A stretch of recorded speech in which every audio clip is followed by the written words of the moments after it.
Well, I grew up in West Virginia. This is the practice I actually grew up in as a med student. Originally from the Valley, and so knew this practice very well. Actually, they had operated on my mother, and my mom had a wonderful result. They were always dear to me in my heart because of that. As I went further on and got trained, I learned how special this place really was. I learned how good the doctors are, and they invested time in me, and that meant a lot to me. When the opportunity came around to come home and take care of my fellow West Virginians and work with these guys, it was a no-brainer.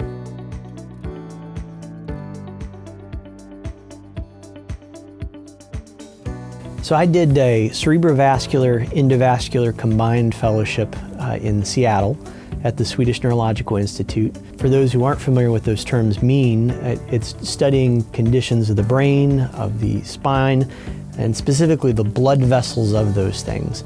So we focus on things like aneurysms, strokes, very acute, serious problems where the stakes are high.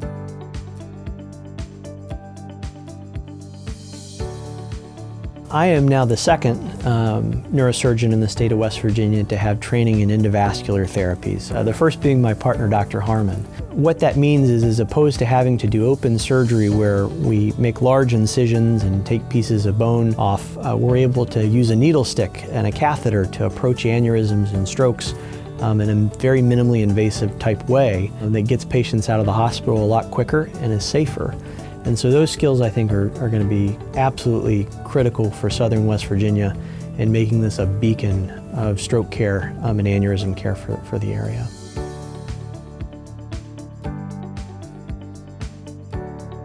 We do a lot of work with spine here in Southern West Virginia, and that's a big part of that is our diet and how we take care of our bodies, and some of the wear and tear we place on it with physical jobs. You know, we're a blue-collar people who work hard, and that shows up over time. So we see a lot of spine here.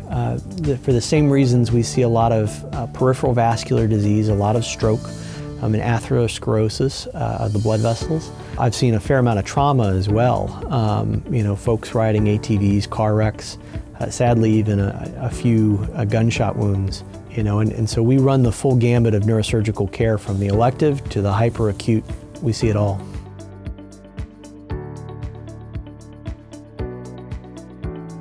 Here at West Virginia Ortho Neuro, you're going to get a broad group of doctors who have different backgrounds. For instance, Dr. Orfanos and Dr. Walker have done fellowships in spine care. Dr. Cristiano has done a fellowship in neuro-oncology with MD Anderson. Dr. Crow has trained at Brigham and Women's up in Boston. You're getting a lot of different types of backgrounds within neurosurgery and orthopedic spine care. You're getting a group of physicians who truly are passionate about neurosurgery. They're passionate about the area and the people they take care of. And we're constantly looking for ways to help one another. When you see one doctor, you're very frequently seeing all of us.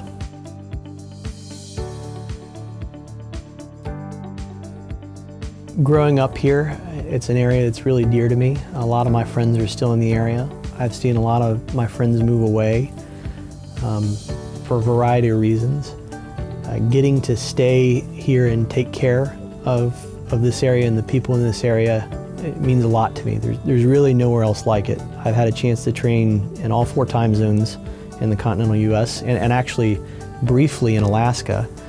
And there's no place like Charleston, West Virginia, or Southern West Virginia for the people, and I'm excited about that.